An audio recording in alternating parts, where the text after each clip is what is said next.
It's Beth Schupanitz here from Inspiring Health. And today I just wanted to talk to you about how to navigate the holidays. We are in December, can you believe? Almost halfway through. And I should have done this a couple weeks ago, but hopefully this information is going to find to be useful right now because we are in full swing with the holidays with office parties and family parties and gatherings. But there are interesting and fun ways to navigate the holidays without totally getting off track.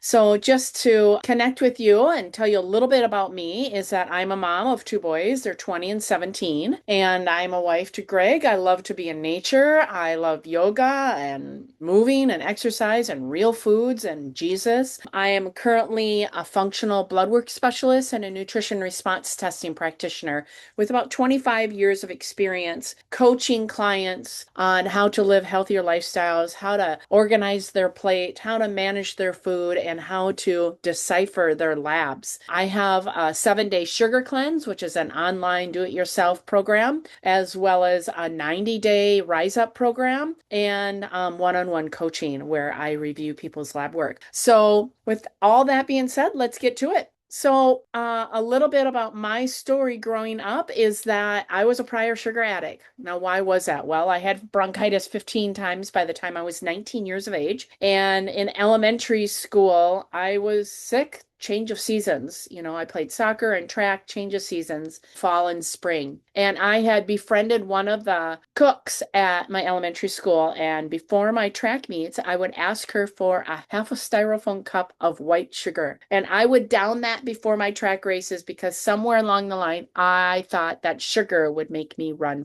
faster. And I was pretty naturally fast. I did pretty good in track and soccer. And so, of course, there was evidence, right? But the antibiotics really depressed my immune system. It depressed my gut and my liver, and I had sugar cravings like you would not believe. And so every year I had all those antibiotics, and in my early 20s, I ended up very, very sick 2 different times while I was on antibiotics. What had happened is that I had developed a resistance to antibiotics. So here's my story of trying to figure out how to heal myself because after about 3 years of going to the medical world to find out why I had digestive problems and acne and leg pains and a little bit of trouble sleeping, they tapped me on the shoulder and they said, honey, you're stressed out. Go home and relax. I'm like, I'm in my early 20s. What do I have to be stressed out about? And so that was the birth of the 7-day sugar cleanse. And the website Easy Sugar Cleanse is where you can find that. And I have taken through hundreds and hundreds of men and women through this 7 days to help support you in eating real foods in balance. It's nothing crazy. There's no potions or supplements or anything like that, but I give you all the meal plans and shopping lists and all that kind of good stuff. But the biggest thing that I want to pose is that here my testimonial with Bob is that he was a diabetic and he was taking 42 units of insulin a day.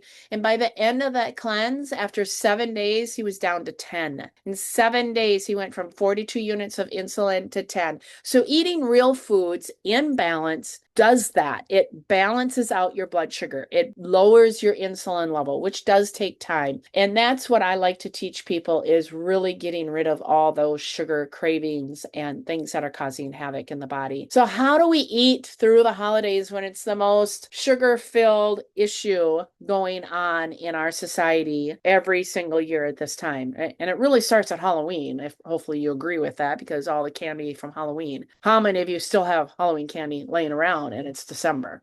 So we want, bottom line, is to control our blood sugar levels. We want to start the day with clean protein, healthy fats, and complex carb, whenever that first meal of the day is for you. Now, that might be at 8 o'clock in the morning, and you might be an intermittent faster and you're doing it at 10, 11, or 12, which is great. I love intermittent fasting. But we want to make sure that every time we eat, we're eating in balance, and we have a protein, a healthy fat, and a complex carb, colorful carbs, which are vegetables first. This is about eating in balance and controlling those cravings and blood sugar levels. We also want to stay hydrated. It's super important to be hydrated. And the goal is to drink half your body weight in ounces a day of water. Drink clean, purified water, which is what I have. We pay for a very big machine to have filtered water.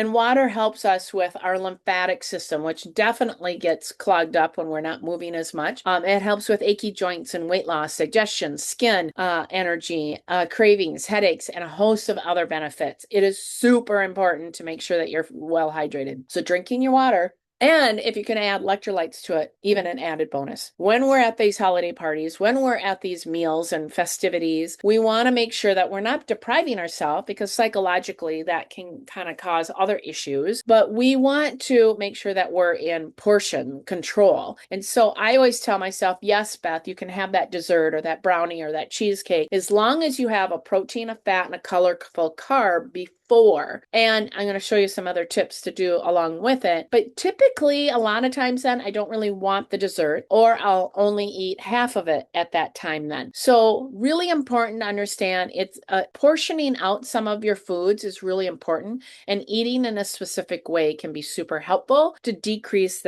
those cravings and the want or need for something that doesn't love us back. So your main course portion size is equal to the deck of cards or the size of your palm. Side dishes should equal about 2 tablespoons. I don't like stuffing, like let's say Thanksgiving. I don't like stuffing, but I really like potatoes. I stick to the 2 tablespoons of tables, and I make sure that I put good quality butter on it so I can decrease the glucose load.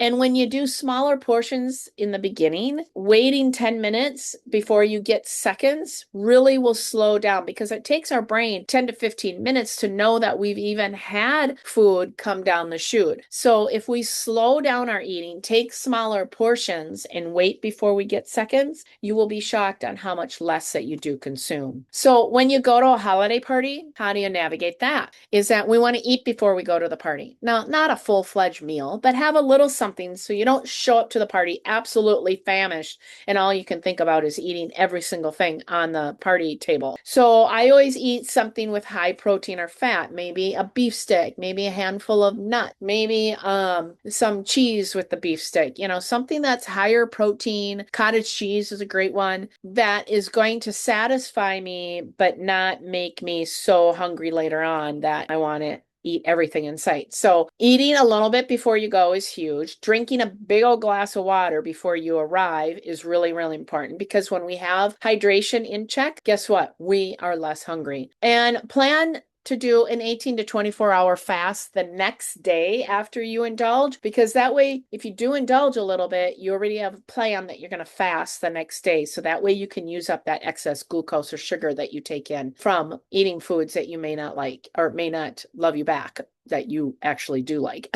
Okay, I always like if I'm going to be going to Christmas Eve, in my household, we show up at about 3, 4 o'clock. So I always want to make sure that I get up and do a good workout in the morning, because if I'm burning calories in the morning, and especially if I do some burst training, which are short intervals, 15 minutes on high intensity, that will keep my body still burning calories for about 36 hours. So movement is huge, especially in the morning. So like for my household, Christmas Eve, we're at one side of the family. Christmas Day, we're on the other side of the family. And both days I try to get in a good, at least a 15-minute high intensity workout. And in one of the days, at least a longer workout. You'll raise your metabolism and direct the excess glucose to be burned up, especially with the burst training. So you got to schedule it in, plan it in, make it happen. Don't let any excuses stand in your way. And you don't have to have a gym to do this. Walking up and down your stairs, doing push-ups and sit-ups,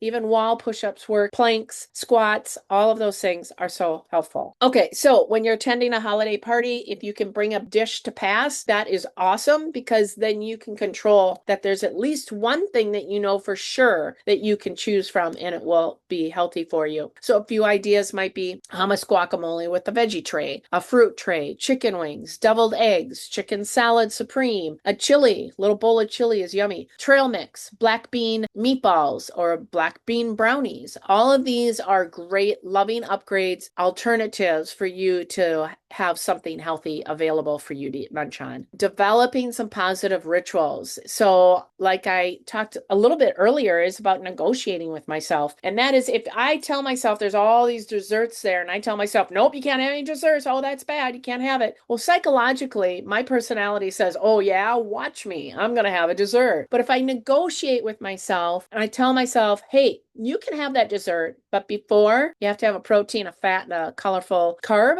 which is veggies, in balance before you have any high glycemic foods, such as breads or desserts or candy or what have you. That negotiation allows my brain to calm down and not get into an agitated state. Instead, I look forward to having that dessert. And then I will challenge myself to only have maybe 1 or 2 bites or half of it. So I still get a little bit, but I'm not taking the whole piece. The other thing is when I'm eating, one of the tricks to slow me down while I'm eating is take a bite, put the utensil down on the table after the bite is full, place your hands in your lap, and then chew your food 15 to 20 times before you take another bite. This slows you down. Digestion begins in your mouth, and this will properly digest and release the enzymes needed to break down that food. So there's a few holiday favorite foods to crowd out. Eggnog, tons of sugar. 1 cup has 343 calories and 21 grams of sugar. So cream dishes, unless it's an organic dairy, you can have a cream dish. Sugar lowers your immune system. So we want to make sure that we're really having lower amounts of sugar. Fruitcake, I don't know about you, can't stand it, but it contains 410 calories and high fructose corn syrup. So that is definitely something that we don't want to have. Pecan pie, 500 calories. Cheesecake, 700 calories. Very high amounts of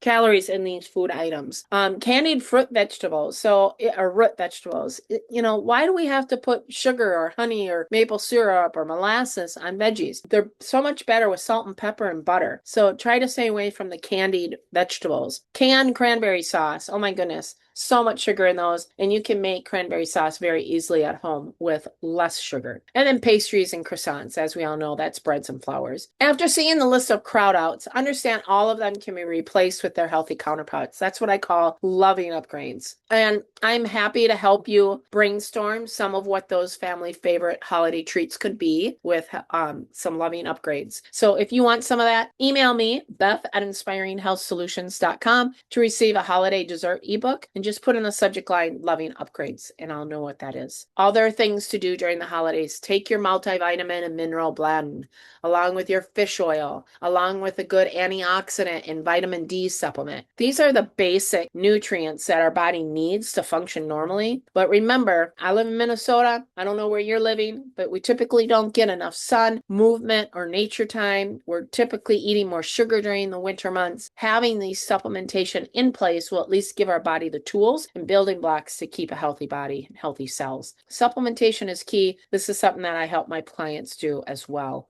So let's kind of recap. We want to eat healthy year-round as much as we possibly can. So hydrate daily, always eat in balance, slow down your eating, chew 15 to 20 times, put your fork down in between bites. You want to eat organic, eating 2 to 3 meals a day and avoid the snacks. We really don't need any more than about 2 meals a day. Now, this isn't about deprivation. You still eat during those 2 meals, but you want to in balance, high quality meals when we're eating. And if you can avoid the snacks, that's even better, because then your body's not just working on digesting food all day long. Slow down, reduce your stress. Enjoy the moment. Get in an extra hour of sleep. Go get a massage. Walk in nature. But find ways to de-stress your body, especially during this time.